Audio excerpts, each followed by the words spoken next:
Messieurs, dames, bien le bonjour. J'espère que vous êtes en forme. Quel plaisir de se retrouver sur un créneau tout à fait mystérieux, tout à fait original. Il est 16h15, mais c'est l'une des grandes décisions. Je veux dire, alors, je vais couper court parce que c'est vrai que je vous connais. Vous êtes des affreux Jojo de l'actu. Vous vous dites, tiens, Rémi va nous dire une dinguerie. Ah non, non, non, sincèrement non. C'est juste le plaisir de se retrouver parce qu'en fait, les horaires, ça me casse les couilles. Ah non, mais c'est brutal. C'est vrai que le démarrage est un petit peu même vulgaire dans le langage. Mais je me suis dit, tiens, le Juste Bistrot, 11h30, mardi, vendredi, ça, c'est un classique, ça bouge pas. Mais il n'y a pas d'horaire pour le bistrot, en fait. Bah oui, parce que tu vas au bistrot quand tu veux, en vérité. Donc je me suis dit, tiens, aujourd'hui, j'avais fini mon boulot. Je me suis dit, pourquoi je ferais pas du Twitch? Et j'ai dit, bah, je fais du Twitch, c'est tout. Non, mais parce que il y en a qui s'attendent encore à une forme de cohérence de la part de ma part, en fait, à une forme de logique et tout, non. C'est juste, ça me fait plaisir, en fait. Ouais, ouais, non, mais il y en a, tu sais, ils font les émissions, ils sont cadrés et tout. Ah, je fais ce que je veux. On fait ce qu'on veut désormais.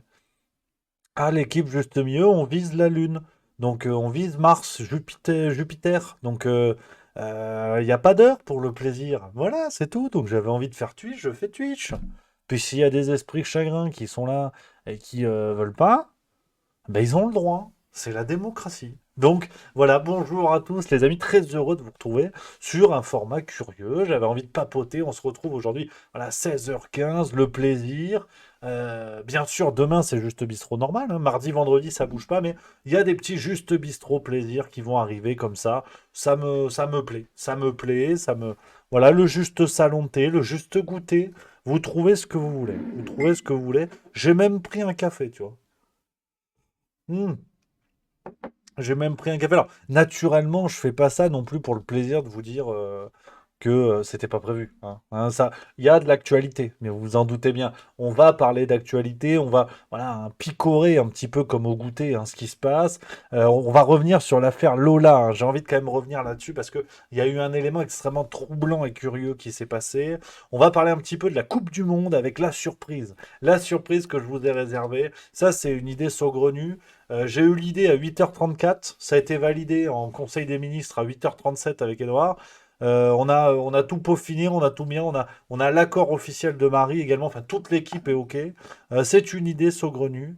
J'espère que ça va vous plaire. Je vous le dévoile tout de suite parce que on va pas faire des gros mystères non plus. On n'a pas inventé un vaccin contre l'escroquerie politique. Ça se saurait. Non, on n'y est pas. Mais c'est le petit plaisir, Ce projet, vous l'avez peut-être vu passer. Ça sort ce soir à 18h, premier épisode. Radio Qatar. Alors, quelle est l'idée de cette émission? Voilà, Radio Qatar, c'est vraiment une émission. C'est cousu main. C'est voilà, quasiment du direct, mais sur le Qatar. Donc, on va vous parler dans cette émission, bien sûr, de la Coupe du Monde de football 2022. Mais on va vous parler de tout, sauf du football. Oui, je vous l'avais promis que moi j'en ai rien à foutre du foot. Un Qatar-Équateur, honnêtement, j'en ai rien à cirer. En revanche, il se passe tellement de choses maintenant que la compétition a commencé, hein. Hier, par exemple, alors, petit spoil sur ce qui vous attend dans cet épisode, mais il y a d'autres pépites encore. Hier, dans le stade, ils nous ont foutu la clim, tu sais. Bon, il faisait 27 degrés dehors, 24 ou 27. Et ils ont quand même mis la clim. Et du coup, il faisait trop froid. Il y a des supporters qui ont quitté le stade. Et il y en a d'autres qui avaient des couvertures. Voilà, donc Radio Qatar, c'est ça l'idée. Si vous voulez des infos foot sur cette compétition, bon, bah, qui est une escroquerie à ciel ouvert, vous allez chez d'autres gens. Chez nous, on va parler de tous ces petits trucs quoi, qui font le sel d'une compétition. Donc Radio Qatar, c'est toutes les dingueries qu'il y a autour de la compétition pendant le temps de la compète, hein. Une fois la compétition terminée, c'est fini, hein. Donc voilà, à sa manière, Juste Milieu couvre la Coupe du Monde de football 2022. Je peux vous dire que j'ai déjà assez de billes pour un épisode 2. Ce sera demain. Ce sera demain 18h aussi. Ça sera vraiment voilà, le plaisir Radio Qatar. Peut-être même qu'on va mettre ça le midi. Peut-être qu'on mettra ça à 12h30. Comme ça, si jamais on doit faire un épisode de Radio Qatar et une autre vidéo le soir, tu vois, comme ça, hop, il n'y a pas de... On peut bricoler. Ah non, non, mais toute la rédaction, juste milieu, est sur le coup. Toute l'équipe. Euh, bon, bah, on est trois, mais c'est déjà ça, hein. Je veux dire, ah bah, au ping-pong, t'as vite fait de prendre le dessus à 3. Donc, non, non, faut pas rigoler. Donc voilà, rendez-vous ce soir à 18h, les amis, pour ce premier épisode. possible que les autres, on les fasse à midi, midi 30, on verra si ça se chevauche pas avec le Juste Bistrot ou d'autres réjouissances. Donc, voilà le rendez-vous pour cette nouvelle émission avec cette Coupe du Monde, hein, comme je vous disais. Bon, bah, hein, mascarade à tous les étages. C'est vrai que c'est une demi-découverte. C'est une demi-découverte parce que c'est vrai que euh, bon, il se passe des dingueries de partout. Euh, on verra ce que ça va donner, hein. Bon, au niveau des scores, j'en ai rien à foutre, mais tu sens que ça va quand même mal finir. Tu sens que ça va quand même mal finir, mais beaucoup de plaisir quand même. On a également, alors pêle-mêle, je vous dis, c'est le goûter, hein, donc on picore un petit peu toutes les gourmandises qui nous passent sous le pif. Emmanuel Macron s'est entretenu par téléphone avec Volodymyr Zelensky ce lundi. Voilà, petite actualité, on le sait, hein, notre président de la République, hein, le 118-218 de la géopolitique internationale, qui passe des coups de téléphone. Passe les coups de téléphone. C'est une sorte de standard en vérité, hein, Emmanuel Macron plus qu'autre chose. Mais c'est vrai qu'il est présent. On sent que Emmanuel Macron aujourd'hui, alors si on est un petit peu sérieux 30 secondes, Emmanuel Macron aujourd'hui a une stature presque plus importante à l'international que dans son propre pays. Il y a quand même de moins en moins de gens qui peuvent le blairer en France, hein, parce que quand même, il faudra qu'on reparle un jour de cette figure présidentielle qui ne peut pas faire un pied dehors sans qu'on lui mette une tartine, qu'on lui jette une tomate ou des œufs. Par contre, quand il va à l'international, pardon, il y a un semblant de stature où on est obligé d'ailleurs de faire des mises en scène assez lamentables pour faire croire qu'il est écouté. Euh, je vais vous montrer, hein, plusieurs séquences de ce qui s'est passé à l'APEC, c'est un sommet économique en Asie en Asie, tout simplement. Ils ont été obligés de nous bricoler une photo. Je vais essayer de vous la retrouver. Il y a un truc, on dirait la scène, mais peint par mon cousin Jean-Jacques de 5 ans, tu vois. Qui a pas des. Voilà, tu vois, voilà, c'est cette photo que je voulais vous montrer, tu vois. Pour faire croire qu'Emmanuel Macron a un poids, on est obligé de faire ce genre de photographie, tu sais. Un instant figé dans le temps où il se retrouve au centre de l'objectif. Alors, avec les autres qui le regardent, bon, Rishi Sunak, on juge pas au physique, mais c'est vrai qu'il a des oreilles. Tu peux installer un camp de migrants derrière. Il a des trucs quand même, c'est vrai que c'est assez balèze, mais c'est pas bon. Je peux me permettre de juger au physique, je suis dégueulasse, donc tout va bien. Mais tu sens que voilà, ce genre de photo pour faire croire qu'Emmanuel Macron est écouté, donc mise en scène pur jus. Ce sommet de la PEC, il faut quand même y revenir parce que il y a quelque chose qui m'a interpellé. Il fait deux choses. C'est déjà le logo. Le logo de la PEC, hein, ça s'est tenu donc en Thaïlande, hein, cet événement. Petit quiz dans le chat. À quoi ça vous fait penser le logo rouge et vert là à gauche? Hmm. Je laisse un temps de silence parce que c'est évident, mais c'est surprenant en fait. C'est ce que je me suis dit. Parce que c'est vrai que ça ressemble beaucoup à une croix gammée en fait. Ouais. Donc, je sais pas, peut-être qu'il y a une autre symbolique qui saute pas aux yeux. Mais ça ressemble beaucoup à une croix gammée, hein. Ouais. Alors, peut-être qu'il y a une symbolique. C'est vrai que on sait quand même que la croix gammée, hein, la swastika, en vérité, est un symbole qui n'a pas été inventé par les nazis. Ça vient d'autres traditions plus liées du côté de l'Inde, du côté de l'Asie. Et on sait que en Inde, il me semble notamment, ce symbole n'a pas la même signification. Maintenant, je pense qu'Emmanuel Macron, il est au courant. C'est pas le couteau le plus aiguisé du tiroir, mais il me semble qu'il est au courant.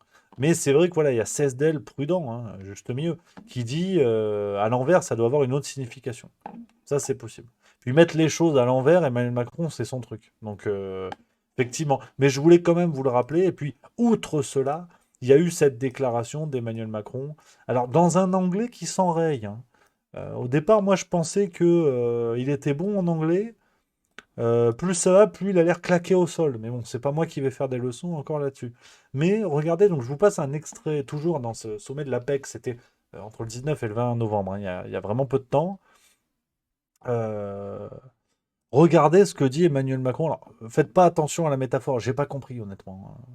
Mais regardez quand même ce qu'il dit. 45 secondes de pur plaisir, avec quand même une touche de complotisme qui m'inquiète beaucoup de la part du président de la République. Elephants trying to become more and more nervous. If they become very nervous and start war, it will be a big problem for the rest of the jungle. you need cooperation of a lot of other animals. Tigers, monkeys, and so on. Are you on the US and the Chinese side? Because now, progressively, a lot of people would like to see there are two orders in this world. This is a huge mistake, even for both the US and China. We need a single global order. Voilà. Hein, on a besoin d'un ordre, d'un nouvel ordre mondial, hein, on va pas se mentir. Alors, il y a une touche de Star Wars, hein, mais c'est vrai que là, on y est, hein, si tu veux. Alors, il y a deux choses qui m'interpellent. Pour rester sur cette séquence, parce qu'il faut quand même prendre un petit peu le temps de l'analyse. Première chose, c'est la métaphore. Parce que donc, alors, je sais pas encore qu'est-ce qui est passé dans le nez, dans le sang, j'en sais rien, je suis pas médecin. Mais il y a quand même une métaphore qui mérite qu'on s'y arrête 5 minutes. À l'heure où aujourd'hui, tu peux pas faire un pas dans la rue sans qu'on te traite de machiste, de raciste, de sexiste et de tous les termes qui se terminent en phobe. Emmanuel Macron, dans le cadre d'un événement international, fait une métaphore où il compare les pays à des animaux. Bon, alors déjà, effectivement, en maternelle, ça ferait un succès. Bon, mais c'est pas grave. Là, il est dans un sommet international, c'est pas le sujet. Mais tu vois, il te dit, bon, on est dans la jungle où tu as deux gros éléphants. Bon, déjà, ça fait longtemps qu'il n'est pas allé dans la jungle, mais c'est pas le sujet. C'est des éléphants dans la jungle, hein, c'est comme des gens honnêtes à la République en marche. C'est pas ce que tu vois le plus souvent quand même dans le cadre d'un safari. Et bon, il te dit, il y a deux gros éléphants, donc Russie, États-Unis et Chine. Et regarde après les autres animaux qu'il va utiliser pour qualifier les pays qui se trouvent au milieu. Elephants trying to become more and more nervous. If they become very nervous and start war, it will be a big problem for the rest of the jungle. You need cooperation of a lot of other animals. Tigers, monkeys, and so on. Qui sont les singes dans l'histoire? Je pose la question qui fâche. Parce que c'est vrai que, bon, à l'heure actuelle, l'antiracisme se trouve malin, dès qu'on parle de singes dans quelque chose, de penser que c'est une allusion au peuple africain, ce qui est une absurdité, ce qui est le très mauvais pendant de l'antiracisme qui, en vérité, utilise les ressorts du racisme. Mais c'est un autre débat. En revanche, dans la métaphore d'Emmanuel Macron, hein, le Jean de La Fontaine du Bon Coin, j'aimerais savoir qui sont les tigres et j'aimerais savoir qui sont les singes. Parce que là, alors, il y a Miss Deans qui dit, je pense, Rémi, que là, pour le coup, c'est un faux procès, il ne sait pas ce qu'il dit. Effectivement, ce serait peut-être l'option la plus rassurante. Mais j'aimerais quand même qu'on se pose 2 minutes là-dessus. Parce qu'à l'heure actuelle, euh, ce genre de propos tenus dans la bouche, par exemple, d'un Nicolas Dupont-Aignan, d'une Marine Le Pen, ou même d'un Éric Ciotti, enfin, quelqu'un qui n'est pas du camp protégé par Libération, c'est quelque chose, hein. Donc je sais pas qui sont les singes dans l'histoire. Mais moi je pose quand même la question, hein. SOS racisme, est-ce qu'on peut avoir un éclairage? Hein. Parce que c'est eux quand même les propriétaires du racisme ou de la lutte antiraciste. Hein. Après, je sais pas, hein, c'est le business. Mais je trouve ça tout à fait curieux, avec un anglais en plus qui est forcé, quoi. Hein. Je sais pas s'il a arrêté de progresser en anglais, Emmanuel Macron, mais il parlait mieux anglais. Hein. Bon, c'est con, puis comme je vous l'ai dit, c'est pas moi qui vais faire des leçons sur le niveau d'anglais, sincèrement. Et sincèrement, voilà, je suis pas un spécialiste. Mais tu vois, regarde, ça c'est une autre vidéo, hein, vraiment il y a 5 ans, donc ça date, hein, tu vois.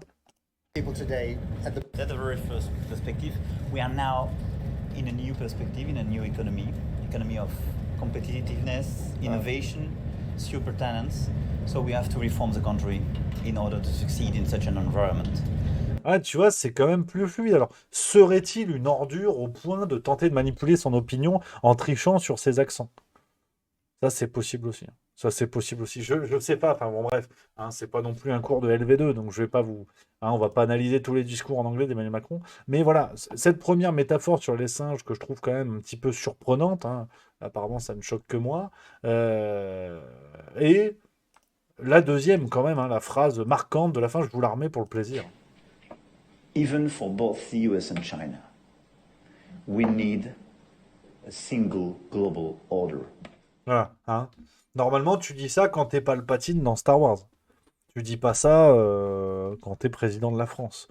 D'autant quand ton pays a le poids d'un Ewok face à un régiment de Stormtroopers, tu vois, pour rester dans la métaphore du Star Wars. Donc, je sais pas trop quoi vous dire, mais voilà, un peu sur Emmanuel Macron, donc il continue à faire du Emmanuel Macron, hein. C'est du classique, c'est du pur jus. Il y a ce sourire satisfait, effectivement, que pointe un MC 17 50 15. Il y a, voilà, il y a le classique Emmanuel Macron.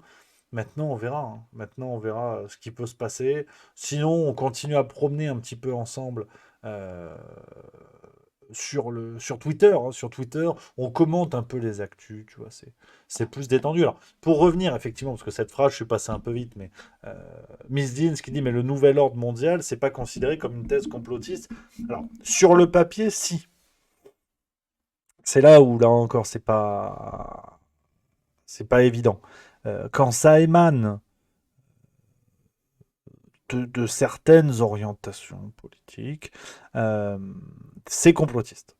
Quand ça émane d'Emmanuel Macron, de Nicolas Sarkozy en son temps aussi, parce que on rigole là, on prend le temps, hein, c'est le goûter. Je suis un peu plus détendu en fin de journée, tu vois. Sarkozy lui-même avait fait un discours où il avait parlé de ça, hein. Je vais vous le retrouver. Tac, tac, tac, tac, tac. C'était quel? C'était celui-là. Faut que je vous le retrouve. Parce que c'est marrant de voir en fait que ce thème-là a toujours été, donc même cette phrase en vérité, hein, de nouvel ordre mondial a toujours été conspuée comme un complot. Mais en fait, c'est une phrase qu'on a retrouvée à plusieurs moments. Là, c'était un discours de Nicolas Sarkozy. Alors, j'ai la version intégrale, si ça vous intéresse. C'était il y a 11 ans, très exactement, hein. J'ai une vidéo LCP qui date du 1er septembre 2011 et on peut voir cet extrait. Je vous montre, hein, juste le passage clé. C'est ici. Nous n'accepterons pas un sommet qui ne décidera pas. Et je peux vous dire une troisième chose. On ira ensemble vers ce nouvel ordre mondial. Et personne, je dis bien, personne ne pourra s'y opposer. Voilà. Tu as toujours eu un fond, alors bien sûr, qui a nourri, hein, si vous voulez, ce discours qui est fait concernant le nouvel ordre mondial. Donc un nouvel ordre mondial, attention, hein, faut aussi poser ce que c'est, parce que en soi, c'est juste trois mots. Mais on parle de, si vous voulez, d'organisations supra-étatiques, donc avec une disparition des souverainetés des États, une disparition des monnaies nationales, une disparition des politiques nationales, donc tout ce qui serait par exemple politique sanitaire intégrerait le niveau supranational, donc on aurait par exemple une instance qui regrouperait plusieurs pays, qui gérerait la politique sanitaire, la politique militaire et d'autres pans de l'économie à la place des États. Alors, dit comme ça, on dirait l'Union européenne. Mais loin de moi cette idée, parce que justement, moi j'ai bien écouté tout ce que dit Julien Pain, je veux pas être complotiste. Donc là, je vous décris quelque chose qui n'existe pas. Le nouvel ordre mondial n'existe pas. Il n'existe pas d'organisation de gens qui se réunissent dans des endroits parfois tenus secrets, ou en tout cas dans de beaux endroits, où on déciderait de la marche du monde, où on fantasmerait les projets qui pourraient arriver pour faciliter la mise en place de politiques à l'échelle internationale. Ça n'existe pas. Voilà. Alors, d'aucuns parleraient du club Bilderberg, de Davos, du Forum économique mondial, de toutes ces instances-là qui n'existent pas. Comme disent, hein, Julien Pain et la Tronchambier, si c'est pas relayé dans les médias, c'est que ça n'existe pas. Donc, je n'ai jamais... Enfin, si, j'ai été relayé dans les médias, j'existe d'ailleurs. Voilà. J'ai eu un article dans l'Express. Quelque part, je suis né ce jour-là. Non, mais j'ai réfléchi, ça m'occupe beaucoup l'esprit, parce que quand il y a une puissance intellectuelle qui se dégage comme ça des propos, ça m'a beaucoup occupé l'esprit. Et en fait, je me suis rendu compte que je suis né le jour où mon nom était dans l'article de l'Express. Mais avant ça, je n'existais pas d'une certaine manière. D'après la théorie dite de Pain et Biais. Hein, Julien Pain et Tronchambier. Alors avant, je n'existais pas. Les médias ont reconnu mon existence. Enfin, un média en l'occurrence, j'existe. Maintenant, j'existe. Non, mais c'est pas évident. Donc le nouvel ordre mondial, c'est pareil. Emmanuel Macron, il en parle, mais Emmanuel Macron, c'est pas un média. Donc lui, il peut en parler, mais enfin, ouais, je vous dis de la merde depuis tout à l'heure, mais j'essaie de me mettre au niveau parce que c'est vrai que c'est pas évident en fait. Toutes ces, ce qu'on appelle d'ailleurs des théories, pas tant que ça, mais toutes ces idées-là, si vous voulez, qui existent, qui prennent des formes parfois excessives et mensongères, qu'on soit bien d'accord. Il y a aussi beaucoup de fantasmes qui existent autour de ça, mais euh, mais en vérité. euh, on voit bien que tout ça est en train de sortir du bois et que ça prend, ça prend forme parce que ça devient indubitable. C'est fou parce qu'en ce moment, on peut aller sur n'importe quel sujet, on y revient à chaque fois, mais c'est comme le rôle de Bill et Melinda Gates, si vous voulez, dans les politiques vaccinales internationales. Euh, tout ça se fissure au bout d'un moment. On voit bien que euh, bien qu'il y ait un aspect philanthropique et qui ait sûrement pu aider au développement et à l'amélioration des conditions sanitaires dans certains pays, on voit bien que le but qui est poursuivi, à un moment donné, a un aspect financier. Peut-être n'est-il pas que financier et tout ça, mais on voit bien que tout ça existe et que pendant des années, on a dit non, mais vous vous rendez compte, c'est un fantasme de dire que Bill Gates met des billes dans la politique vaccinale mondiale. Aujourd'hui, c'est une évidence. C'est une évidence, tout ça est renseigné, bon gré mal gré par des médias qui parfois donnent des éléments en espérant contredire la chose, mais ça semble assez évident. Donc on y revient quand même assez souvent. Mais voilà un petit peu ce qu'on pouvait dire sur cette affaire. Bon, affaire à suivre, hein, affaire à suivre, hein. Non, c'est curieux, hein. C'est curieux, mais voilà, faut faire comme ça, faut s'habituer. C'est pas évident, mais faut s'habituer. Les choses changent. Regarde, il y a des Juste Bistrot à 16 h maintenant. Hein, tout va à volo. Le réchauffement climatique, euh, la violence, la haine en ligne, le complotisme, la sécheresse, les, hum, les ruptures de stock, enfin, la blessure de Karim Benzema, enfin, tous les grands problèmes de ce monde, il faut s'habituer. Il faut s'habituer. Et puis, à côté de ça, on a des choses effectivement beaucoup plus inquiétantes et angoissantes. Et c'est un point sur lequel je voulais revenir avec vous. On en reparlera parce que vous savez hein, que c'est un sujet qui me turlupine, hein, qui m'occupe l'esprit depuis un bout de temps, avec quand même un nouvel élément qui a été quand même peu relayé par rapport à l'ampleur, et à juste titre, l'ampleur que cette affaire a prise. J'aimerais revenir sur l'affaire Lola. Alors rappelez-vous, hein, d'ailleurs impossible de l'avoir oublié, cette affaire terrible, assassinat monstrueux d'une jeune fille de 12 ans, du côté de Paris. On a vu une mobilisation politique assez inédite. On a vu tout le monde s'accuser de récupération. On a vu des médias s'emballer pour un camp, pour un autre. Enfin, on a vu vraiment un ouragan médiatique et politique autour de cette affaire qui s'est très vite en fait déplacé. On en avait parlé sur Juste Milieu. Ça avait fait râler certains d'entre vous. Mais voilà, c'est un débat qui est toujours ouvert. Cette affaire Lola s'était vite transformée en vérité en procès fait à l'immigration, où on disait que parce que Dayabé, donc présumé, enfin, présumé coupable de l'assassinat de Lola, présumé responsable, est originaire d'Algérie, était sous le coup d'une obligation de quitter le territoire français qui n'avait pas été exécutée. Donc tout le monde s'était emballé. L'extrême droite et la droite avaient fait de ce débat finalement un débat euh, de l'immigration. Enfin, petit à petit, en vérité, le crime atroce qui est celui de la petite Lola a complètement disparu en fait sur un débat qui, à mon avis, n'était pas celui-là. On en avait beaucoup parlé, donc je vous résume hein, vraiment ce qui s'était passé. Un débat d'ailleurs qui a disparu aussi vite qu'il a commencé, hein, qu'on soit clair. Aujourd'hui, les faits, hein, voilà, j'ai un article sous les yeux.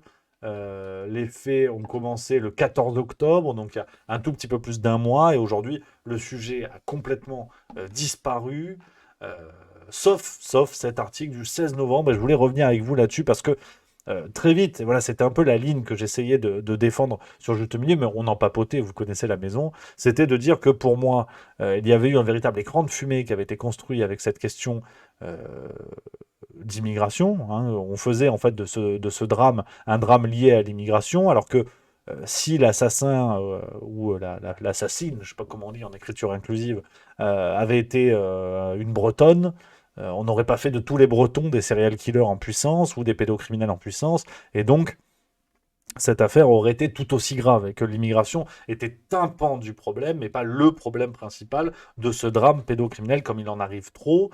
On a eu des chiffres pour vous dire à quel point ces affaires-là devraient, à mon avis, être mises en lumière. On a eu des chiffres parce que là, en ce moment, le gouvernement se mobilise un peu pour traiter des questions sur l'enfance. On a un chiffre officiel qui parle, je vais vous le retrouver pour bien comprendre en fait le drame que représente aujourd'hui ça. Voilà, sur What's Up Dog, le mag, donc voilà pour vous dire les sources qui sont tout à fait officielles et reconnues. On parle aujourd'hui de 160 000 mineurs victimes de violences sexuelles chaque année. La civile sonne l'alarme. Voilà les chiffres pour la France. Pour la France, chers amis. Ces chiffres-là concernent la France, 160 000 mineurs victimes de violences sexuelles dans notre pays. Alors, on a bien sûr des gens et que je salue comme Juan Carlos Hernandez ou Carl Zero qui font énormément, qui couvrent énormément ce travail-là de lutte contre les violences faites aux enfants. Mais il faut se rendre compte du drame que c'est. Et l'affaire Lola, qui pour moi est une énième résurgence de ce type de problème gravissime et bien trop passé sous silence, c'est pour ça que je vous disais que pour moi, faire de ce problème-là un problème lié à l'immigration n'était pas le problème numéro un, c'était un problème, mais pas le problème numéro un. Et on voit ce genre de chiffres monstrueux qui arrivent dans les médias, le gouvernement s'en empare. Et pourquoi je vous parle de ça? Alors, tout selon l'AIUS, pour reparler de l'affaire Lola, bien sûr, commémorer la mémoire de Lola, mais aussi revenir sur une actualité que je voulais vous partager. Alors, qu'on soit bien d'accord, c'est LCI, donc tout à fait sourcé. Je voulais vous le partager. J'ai pas de conclusion déjà parce que j'ai pas d'éléments supplémentaires, donc j'ai pas envie de tirer des conclusions bêtement pour essayer de mettre de l'huile sur le feu ou quoi. Mais il y a c'est une actualité qui a été donnée qui m'interpelle énormément, en plus de tout ce qu'on a eu dans cette affaire, parce que rappelez-vous quand même, Georges Fenech lui-même, ancien patron de la Miviludes, dont je vous ai parlé plusieurs fois de ça, avait parlé d'un crime rituel satanique sur cette affaire-là. Et là, on a un nouvel élément qui est tout à fait curieux. Euh, c'est LCI qui a révélé ça. Ses parents, donc les parents de Lola, créent une fondation financée par l'ancien maire de New York, Michael Bloomberg. Alors Michael Bloomberg, je ne sais pas si vous savez qui c'est. Donc tout ça, hein, ça date du 16 novembre. Donc c'était il y a 5 jours au moment où je vous en parle. Il y avait plusieurs centaines de personnes qui s'étaient rassemblées mercredi. Alors là, on n'a pas vu beaucoup de politiciens à ce moment-là, mais bon, c'est un autre débat, on ne va pas relancer ça. Et on apprend donc que cette fondation sera notamment une fondation, hein, donc je veux dire, voilà, une fondation ou une association pour venir en aide aux enfants victimes de toute forme de violence. Cette fondation sera notamment financée par l'entrepreneur américain Michael Bloomberg, ancien maire de New York, qui s'est engagé pour soutenir financièrement la famille de Lola. La somme promise sera affectée à cette fondation, a précisé la mère de l'adolescente, qui a par ailleurs indiqué que le temps voulu, des parrains et marraines seront sollicités, ainsi que d'autres soutiens financiers. Alors, pourquoi je vous parle de ça? Michael Bloomberg est un milliardaire américain bien connu qui détient le groupe Bloomberg, groupe de médias, groupe financier également. Et c'est une personne qui a nominément été accusée dans l'affaire Epstein. L'affaire Epstein, je vous en ai déjà parlé, c'est une affaire de pédocriminalité, peut-être le plus gros scandale de pédocriminalité de tous les temps. Et le nom de Michael Bloomberg, comme le nom de Donald Trump ou de Bill Clinton, avec qui on a des photos à côté de Jeffrey Epstein, le nom de Bloomberg a clairement été cité dans cette affaire. Donc, c'est pour ça que je vous donne cette info qui est de LCI, je vous l'ai montré, hein, je vous partage le lien, qu'on soit bien d'accord, hein, je ne suis pas du tout allé chercher sur des trucs, des sources sombres ou quoi, c'est LCI, mais je voulais juste partager ça avec vous, parce que là, je vous avoue que déjà, je ne suis pas journaliste, je ne suis pas enquêteur, donc c'est pas mon rôle de tirer des conclusions ou quoi, mais je trouve ça extrêmement, extrêmement, extrêmement curieux, étonnant, que dans l'affaire Lola, qui est un scandale pédocriminel, donc pédocriminel au sens où un enfant a été tué, parce que quelqu'un m'avait repris sur le chat il y a quelques jours, quand on parle de pédocriminalité, c'est pas nécessairement un réseau pédophile ou autre. La pédocriminalité, c'est tuer des enfants, ou en tout cas commettre un crime sur des enfants. Donc cette affaire Lola est un crime enfin, est un acte pédocriminel. Il y a eu des réactions politiques où très vite Emmanuel Macron est venu en soutien de la famille. Il apparaît que d'après les comptes, le compte Facebook de la mère de Lola, apparemment, elle avait des penchants politiques qui étaient contre Emmanuel Macron, qui étaient plutôt en faveur du RN, mais ça, en vérité, je pense qu'on s'en fout. Enfin, en tout cas, je pense que c'est pas très pertinent. Et là, il y a eu une couverture où puis on peut comprendre l'émotion. Je veux dire, c'est là où j'ai pas envie d'avoir un avis définitif. Je veux dire, le drame est tellement terrible qu'on va pas faire de la bisbille politique. Mais le jour de cette marche qui a eu lieu le 16 novembre, pardon, la mère de Lola a remercié l'action d'Emmanuel Macron et de Gérald Darmanin, alors que comme je vous dis, cette affaire d'OQTF n'est pas le problème numéro un, pardon, mais est un problème de l'affaire qu'il faut quand même considérer. Et oui, effectivement, on peut considérer que dans la situation criminelle de la France, là, la réalisation, en tout cas, comment dire, la, la bonne gestion des OQTF peut empêcher des actes criminels. Dire que si l'OQTF avait été réalisé, Lola serait encore en vie, je trouve ça assez absurde et malsain, mais de manière plus large, effectivement, que les OQTF soient appliqués peut améliorer la situation, ou en tout cas mettre hors de France des gens qui pourraient causer problème. S'il y a eu OQTF, c'est parfois pour éloigner des dangers potentiels. Donc c'est un autre débat, mais c'est quand même un problème à considérer. Donc là, quoi qu'il en soit, donc on avait cette position politique des parents de Lola, et on apprend ça. Donc sur cette future fondation ou association, tout ça est encore très flou. On apprend que Michael Bloomberg va donner de l'argent, s'est engagé pour soutenir financièrement.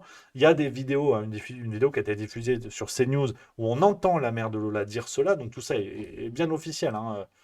Euh, donc je voulais vous le partager parce que je vous avoue que j'étais assez sidéré quand j'ai appris ça, de voir, voilà, je vous mets l'extrait, qu'on soit bien d'accord, parce que j'aime bien vous donner tous les éléments, parfois même à l'excès, mais qu'il n'y ait pas de l'Express qui me dirait que je sais pas quoi. L'ancien maire de New York, Michael Bloomberg, qui s'est engagé pour soutenir financièrement notre famille, la somme promise sera affectée à cette fondation.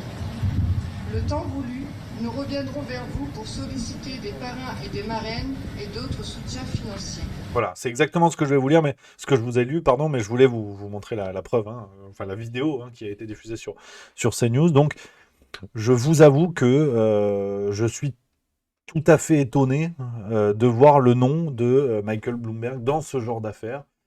Affaire à suivre, ça n'étonne pas grand monde. J'ai pas vu beaucoup de réactions sur cette affaire en France. On verra, comme je vous le disais, je suis étonné aussi de voir en fait les différentiels de réaction. C'est qu'on a eu un terrible emballement politique et médiatique sur l'affaire Lola qui a très vite disparu. Aujourd'hui, on ne parle plus des OQTF, comme si d'ailleurs le problème avait disparu, parce qu'on soit bien d'accord. On en a fait tout un foin, extrême droite, bien sûr, extrême droite en première ligne, et la droite en a fait tout un foin. Aujourd'hui, une petite fille est morte et on n'en parle plus, mais ça n'a pas réglé le problème des OQTF. Donc ce qui confirme quand même la lecture de cette affaire, qui était une occupation de terrain médiatique, bien plus qu'une volonté de venir soutenir la famille, pardon, des parents qui avaient perdu leur petite fille dans des conditions qu'on connaît. Donc, je vous avoue que je suis surpris là-dessus. Je voulais vous le partager. N'hésitez pas à dire dans le chat ce que vous en pensez, les amis. Bon, sujet lourd, bien évidemment, mais bon, faut papoter. Je prends un peu des messages dans le chat. Il y a plus de saison qui nous dit c'est vrai, on n'en parle plus sur les médias mainstream, donc ça n'existe pas. Elmféan qui dit tout ça m'en touche une sans faire bouger l'autre, tellement content de ne plus avoir les infos et toutes ces manipulations. 96 Nano Fromage qui dit très suspect, ça commence à se voir tout ça. Fusible 8656 qui dit moi j'aimerais que l'on m'explique comment un fait divers horrible qui se passe en France arrive aux oreilles d'un milliardaire américain. Alors, effectivement, parce que c'est vrai que j'ai pas envie de me lancer, si vous voulez, dans des grands raisonnements et des ramifications qui pourraient faire qui pourraient noyer ce débat dans des réflexions qui ne sont pas forcément pertinentes, mais je suis étonné de voir Michael Bloomberg se mobiliser dans l'affaire Lola et pas dans l'affaire des jeunes filles qui ont été abusées à multiples reprises dans l'affaire Epstein et qui ont témoigné contre lui, et notamment contre le prince Andrew de la couronne d'Angleterre. Donc je suis assez étonné de ça, mais... Donc voilà, après il y a Gurukon qui pose une question qui dit quel est l'objectif de la fondation association. Alors venir en aide et lutter contre les violences faites aux enfants, ça on n'en sait pas plus en vérité. On n'en sait pas plus. Donc voilà un petit peu les amis, cette affaire-là, je voulais revenir avec vous là-dessus parce que ça me paraissait important de poursuivre parce que l'emballement médiatique et politique qu'on a vu était une occupation de terrain sur un problème qui apparemment, hein, n'intéresse pas tant que ça tous ceux qui se sont jetés dessus pour faire un petit peu de buzz, comme on dit. Euh, donc voilà, on a toujours dans le registre. Alors, quand je fais appel, bien évidemment, je fais appel à votre bon sens et ce que l'info que je vais vous montrer ne fait pas de tous les Ukrainiens des personnes à même de pratiquer ce genre d'acte, mais voilà une info révélée par Valeurs Actuelles, ça date d'aujourd'hui. À Brest, 2 Ukrainiens accusés de pédophilie et pornographie sur leur fils de 7 ans. Une affaire dont j'imagine vous n'entendrez pas beaucoup parler. Euh, voilà aussi ce qu'on peut lire. Des affaires qui ne sont pas montées en épingle. Vous imaginez bien que si cela avait été commis par un couple français ou autre, ça aurait été plus mis en épingle. Encore que d'ailleurs, parce que on voit qu'en ce moment, ces affaires soit se multiplient réellement, soit il y a un écho médiatique qui est un petit peu plus donné. Mais rappelez-vous, comme la semaine dernière, alors je vous fais, hein, je résume ces affaires. C'est pas le sujet le plus fun du monde, hein, j'en conviens. Mais la semaine dernière, on avait déjà cette information-là hein, que je vous montre. Le progrès. euh, un maire des hommes lié à l'aide sociale, ce que l'on sait des 48 suspects interpellés, c'était la semaine dernière, hein, le 17 novembre. Le coup de filet a permis d'interpeller 48 hommes de profils très différents, soupçonnés d'avoir téléchargé et consulté massivement des photos et des vidéos pornographiques mettant en scène des enfants. Un maire de Côte d'Or figure parmi les suspects. Alors, le maire d'Échenon. Alors, l'info est sortie, je l'avais pas. Je l'avais pas, celle-là. Le maire d'Échenon qui a été pris dans ce coup de filet. Dominique Lotte. Alors, de quel parti est-il? Bon, vous avez vu, on fait les recherches ensemble. Hein. C'est du travail juste mis ensemble. On est ensemble, on regarde ça. Euh, alors, quel parti politique? Chercher ça. Est-ce qu'on peut trouver de l'info? Nanana. Parce que je suppose que bon, encore que peut-être que c'est sans étiquette, hein, on ne sait pas. Hein. On ne sait pas. Ouais, je trouve pas le parti. Je vais mener l'enquête quand même par curiosité d'avoir l'info. Si quelqu'un là dans le chat, hein, le parti de ce maire-là. Donc voilà ces affaires qui effectivement sont pas les affaires les plus drôles, clairement pas, mais je pense que c'est important d'en parler, que ces messages passent, parce que comme je vous l'ai dit, on parle de 160 000 enfants chaque année, et euh, c'est un drame, à mon avis, qu'on ne mesure pas, vraiment dans ses réelles dimensions. Donc voilà un petit peu, les amis, cet autre sujet sur lequel je voulais revenir avec vous. Voilà, on balaye l'actu, hein. On balaye l'actu ensemble. Que du plaisir, beaucoup de plaisir, les amis, hein, d'être ensemble, ça c'est important. Euh, voilà, hein. Voilà, il y a J'en peux plus qui dit c'est peut-être une diversion pour éviter de chercher plus haut dans les sphères de pouvoir. Tout est possible, hein, tout est possible. C'est vrai que voilà, ces affaires-là remontent un petit peu plus. Je sais pas pourquoi, mais en tout cas, voilà, je veux juste à ma minuscule échelle vous en parler pour continuer à parler de l'affaire Lola et pas me comporter comme les autres médias qui ont fait de l'audience dessus, mais pas plus. Il y a plus de saison qui dit, si je comprends bien ton raisonnement, tu penses que la famille de Lola serait en cheville avec des réseaux qui trafiquent les enfants. Alors, cher, il y a plus de saison, c'est absolument pas ce que j'ai dit. C'est une piste qui est envisageable, on va pas se cacher, qu'on soit bien d'accord. C'est une piste qui est envisageable, mais ce n'est pas ce que je pense, ce n'est pas ce que j'ai dit. Comme je vous ai dit d'ailleurs plusieurs fois dans le passage, je préfère être extrêmement prudent et pas amener vers une conclusion sans aucune preuve ou sans aucun élément, ce qui serait absurde, ce qui est pas mon rôle, ce qui est pas mon métier. Mais qu'on soit clair, par contre, c'est une réflexion qui peut se poser. Maintenant, moi, j'ai pas du tout les éléments et je peux pas l'affirmer. Ce serait absolument crétin et d'ailleurs illégal parce que ce serait de la diffamation de ma part. Donc, je ne l'affirme pas, je ne le dis pas, mais on est en droit de se poser la question. On est en droit de se poser la question en tout cas. Euh, donc voilà un petit peu. Il y a les gars du Sud qui dit le juge pédo de Lyon qui vendait sa fille sur le net. Alors ça, c'était du côté de Dijon, en revanche, un ancien magistrat de Dijon, pour être tout à fait précis, et qui a pris 2 ans avec sursis. Il avait pris 2 ans, je vais vous montrer encore cette affaire. Hein. Quand je vous dis, voilà, c'est pas une volonté de faire une fixette dessus voilà, pour aller vers des sujets qui font peur et tout ça. Et faire, je préférais sincèrement vous parler d'autre chose, les amis. Mais on voit de plus en plus ce genre d'affaires qui explosent. Hein, je vous le montre. L'ancien juge, ça c'était en octobre hein, dernier. L'ancien juge de Dijon qui proposait sa fille mineure sur un site libertin voit sa peine allégée en appel. Le magistrat condamné en première instance à 1 an de prison ferme pour avoir proposé sa fille mineure sur un site libertin a finalement écopé d'une peine de prison avec sursis. Voilà. Il avait été condamné à 2 ans de prison, dont un ferme, aménageable en première instance, puis avait fait appel. Finalement, l'ancien magistrat de Dijon, qui proposait sa fille âgée de 12 ans à l'époque sur un site de rencontre libertin, a vu sa peine allégée. Elle a été entièrement assortie de prison avec sursis probatoire, avec obligation de soins, comme nous l'a confirmé la cour d'appel de Besançon. Donc, voilà, tout ça, vous voyez, hein, je vous envoie le lien, hein, c'est France 3. Hein. Donc voilà, pour vous dire que ces infos-là ne sont pas dans des médias tout à fait obscurs et pas validés par Julien Pain. Hein. C'est bien lui qui a dit, hein, qui est pour moi la référence désormais, ce qui existe et ce qui est dit dans les médias. Donc là, c'est dit dans les médias, donc tout ça existe. Donc qu'on ne vienne pas ensuite expliquer que c'est de la fake news ou du complot, je sais pas quoi. Donc aujourd'hui, on a ça, un magistrat qui a pris 2 ans, dont un ferme en première instance, et qui, c'est là où il faut quand même prendre conscience de l'état mental. On a ce monsieur qui s'est dit, tiens, c'est un petit peu abusé, je vais faire appel. J'ai proposé ma fille dans des partouzes libertines, ma fille de 12 ans, mais je vais faire appel en fait. Parce que 2 ans dont un ferme, c'est quand même un peu beaucoup. Et donc finalement, il a eu 2 ans avec sursis. Donc voilà, il faut se rendre compte, et ça, c'est France 3 Bourgogne-Franche-Comté. Voilà, j'insiste beaucoup sur la source pour bien comprendre que ces infos sortent, ces infos existent, mais je crois qu'il y a une ampleur qui n'est pas donnée, à mon avis, sur ce genre de scandale. Donc voilà un petit peu, hein, les amis, ce que je voulais vous dire. Un ancien juge de Dijon, en plus, comme quoi l'image qu'on a du prof de PS qui va abuser d'un gamin dans les vestiaires au fin fond de la Meuse, on voit bien que c'est une image qui aide à traiter, enfin à couvrir des affaires de pédocriminalité. C'est comme l'Église. Bien sûr que la situation pédocriminelle dans l'Église est catastrophique.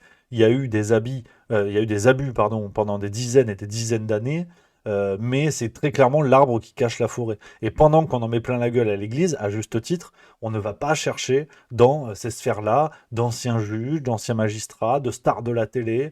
Il faut se pencher sur le cas de Claude François, par exemple. Hein, je vous en avais parlé déjà. Alors, il y a Lordo Flatex qui dit, je crois que tu ne connais pas le dossier du juge.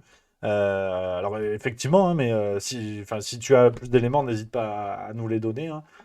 Je ne le connais pas. Après, moi, je te dis, hein, je regarde simplement ce qui est dit dans la presse. Hein. Moi, je fais confiance à Julien Pain. N'hésite pas, Lordo, à nous dire, hein, si tu as plus d'éléments. En tout cas, bon, bah, les infos de France 3 semblent suffisantes. Après, peut-être que France 3 dit des bêtises. Hein.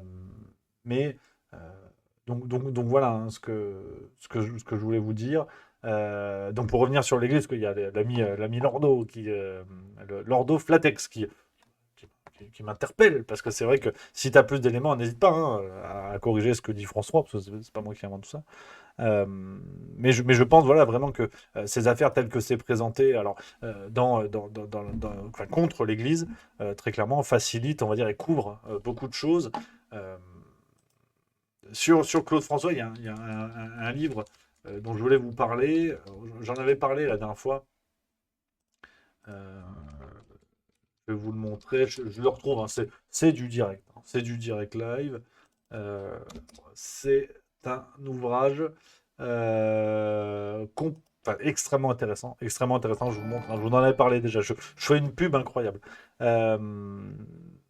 La nuit des chasseurs. Alors, Lordo Flatex nous donne des infos et c'est important là. C'est pour ça qu'on est dans le chat. Apparemment, ce juge a été très perturbé par une affaire criminelle dégueulasse dont il était chargé. Il a pété les plombs et de mémoire radié de la magistrature. Alors, si tu as des éléments, avec plaisir. Moi, jurisprudent Julien Pain, donc je fais confiance. Je fais confiance à France 3. Hein. Moi, je lis ce qui a été dit par France 3 quand on se met d'accord, c'est pas moi qui l'invente. Après, si des magistrats qui traitent des affaires criminelles, malheureusement, il y en a tous les jours. Si derrière, ils sont obligés de proposer leurs filles sur des sites libertins, leurs filles mineures, je suis pas sûr que ça se règle comme ça, mais en tout cas, voilà, si tu as des éléments, effectivement, c'est à considérer. Puis, d'ailleurs, quoi qu'il en soit, quels que soient les éléments, ici, on n'est pas c'est pas un tribunal non plus. Hein. Moi, je vous lis ce qu'il y a dans la presse. Après, bien sûr, chacun se fait sa décision. Hein. Vous pensez absolument ce que vous voulez. Merci en tout cas, Lordo Flatex, pour les éléments. C'est ça qu'on aime dans Juste Milieu. On papote, tu vois. On est entre nous, on s'entraide. Donc, je vous parlais de ce bouquin, La Nuit des chasseurs, aux éditions du Cherche Midi. écrit par Baptiste Manzinali, donc qui est journaliste. Je l'ai à la maison, le bouquin, mais je l'ai pas ici. Baptiste Manzinali, qui est journaliste, qui a bossé pour pas mal de choses, notamment, je crois, Rolling Stone, un peu des magazines de la mode, tu vois, des trucs à la mode. C'est ça le truc. Il est chébrant, Baptiste. Ouais, tu vois, voilà. Il est là. Ça, c'est son Instagram, ça. Voilà. Ah merde, il n'y a pas Instagram. Bon, bah, tu vois, il a bossé pour. On voit pas. Bah, journaliste à Paris, en tout cas. Voilà. Gonzai, Vice, Munchies, Green Room, Rolling Stone Magazine, et tout ça. Et ce livre, en fait, parle de la question du monde de la mode, en fait, hein, tous les gros problèmes qu'il y a eu, même les affaires, les scandales qu'il y a eu dans le monde de la mode, à un monde qui malheureusement est très lié au monde de la pédocriminalité, dans la mesure où les mannequins sont recrutés extrêmement jeunes. On le devine assez aisément, notamment la femme, hein, de Donald Trump, par exemple, hein, Ivanka Trump. Non, d'ailleurs, je confonds toujours. C'est Ivanka, la femme. Je confonds parce qu'il y a la fille aussi. Je sais plus qui fait quoi dans cette affaire. Oui, non, c'est la femme. Oui, non, Ivana Trump. Ivana, c'est la femme, pardon. Ah non, c'est la même. Ah, c'est qui? C'est qui Ivanka Trump? Une femme d'affaires, également ancien mannequin. Oui, non, elle est la fille de Donald Trump. Épouse de celui-ci. Ivana, c'est la femme. Voilà. Ivana, c'est la femme. Je crois que j'ai bon. Mélania, je suis con. Ah non, c'est Ivania et Ivanka. Elle a deux prénoms. Putain, je comprends rien. C'est Mélania Trump. Voilà, c'est ça. Voilà, c'est ça le truc. Enfin bon, bref, faut lire le bouquin. Je me perds dans les prénoms.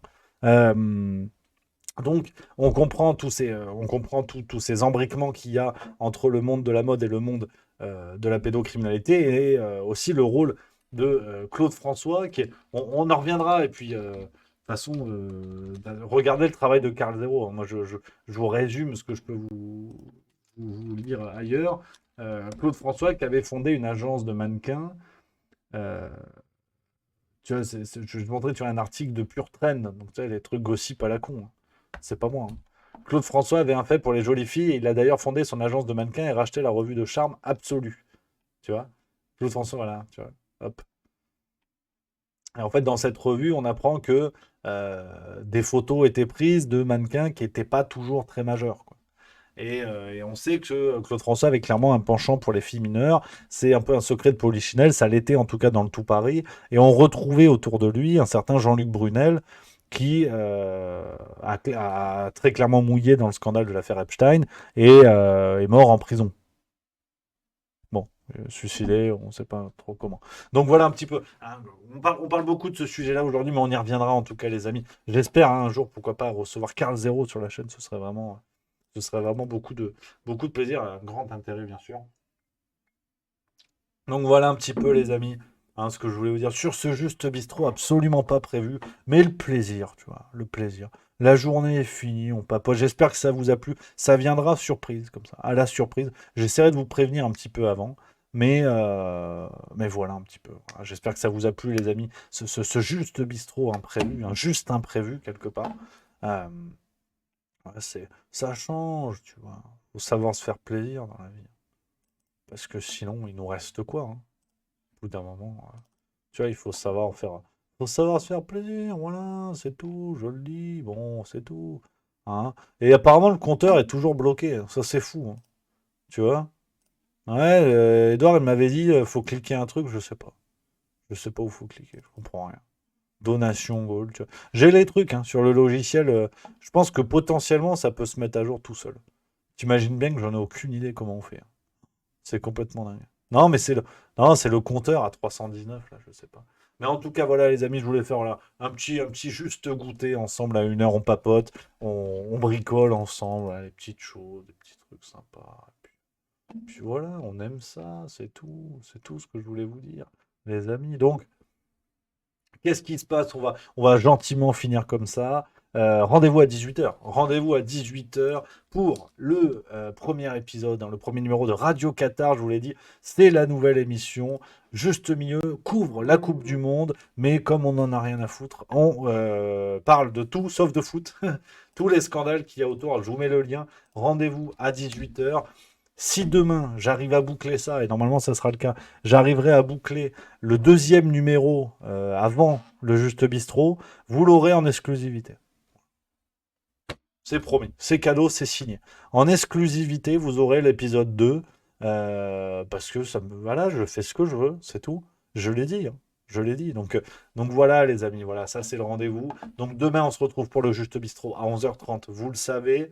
Et demain, on est mardi. Et puis voilà, hein. Et puis après, c'est la farce tranquille. Et puis ça déroule, quoi. Ça déroule, hein. Donc voilà, les amis, on finit là-dessus. Merci, merci d'être là, merci d'être toujours aussi nombreux. On continue de plus en plus de formats comme ça. J'espère que ça vous plaît sur le créneau. On pourra faire un petit peu plus tard. On pourra commencer à 17h aussi. Regardez un petit peu plus de vidéos aussi plutôt que m'entendre papoter, tu vois. Regardez un petit peu plus de vidéos, s'intéresser à des choses différentes et puis commenter les trucs et tout. Enfin voilà, quoi, t'as capté. La détente absolue. Donc, moi, je vous dis à tout à l'heure, donc 18h pour cette émission Radio Qatar épisode 1. Et puis, je vous dis à demain, 11h30, les copains. Prenez soin de vous. Bonne soirée, bon courage pour ceux qui sont encore au boulot. Et puis, à demain. Voilà, bisous.